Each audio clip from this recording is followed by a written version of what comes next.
God demands deliberation. Don't close your hearts when you hear my call, but listen to what I want to say to you. Take account of yourselves, and you will know what you are lacking if you have not yet come alive, so that my Spirit can teach you from within. You all could be imbued by my Spirit because the spark of my divine Father Spirit rests within you, within every human being, irrespective of whether it is kindled or left to die down. It is within you and only requires a small glimmer of love to ignite and become a bright flame. Have you already given this spark in you the opportunity to ignite? Then it should also spread a small light, and in this faint gleam of light you would recognize things which would not have been visible to you before. I speak to those who are still living in spiritual darkness, who do not know the correlations which motivate your God and Father to give you knowledge through His Spirit. I speak to those who do not think. For serious deliberation would have to give rise to doubts and questions in you, since your spirit is still dark and you have not yet kindled the light within yourselves. But do you reflect on this? Consider the inadequate spiritual state of those who, without doubt, believe themselves to be at the top and yet are so blind that they cannot be leaders. Consider whether a God and Creator, who is love, wisdom and omnipotence in Himself, would disregard that everything which should testify of Him reveals love, wisdom and omnipotence. And where do you find love, wisdom and omnipotence in the religious doctrines offered to you which are spoilt or purely human teachings?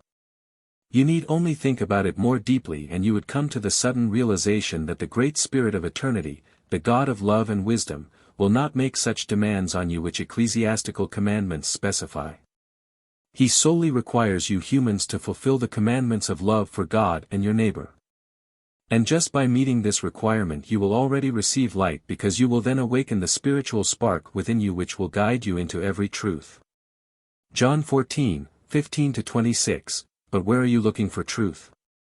In distorted spiritual knowledge, in misguided teachings and in doctrines which distinctly demonstrate spiritual coercion, even though I only ever take notice of people's free will, because the human being can only attain perfection through free will. Have you ever considered that all these doctrines and humanly decreed commandments prevent people from attaining beatitude?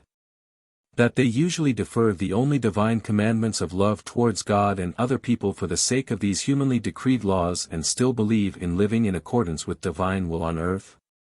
Have you ever thought about the spiritual decline that can occur and has already occurred in people who do not think for themselves and do not form their own relationship with their God and Father so that He may instruct and guide them? Why do you always make a human establishment more important which cannot claim to be the church founded by Jesus Christ? There are, in fact, people with a living faith amongst you, whose spirits have been awakened and who thus belong to His church, but the church founded by Jesus Himself does not consist of an organization which is a distinctly human establishment. It is the community of true believers, who can indeed be found in all organizations but whose premises are entirely different than you believe. And if you live with love, then the Spirit within you will also instruct you, and clear-sightedly and quick of hearing you will observe everything which you still defend and adhere to while you are still unenlightened.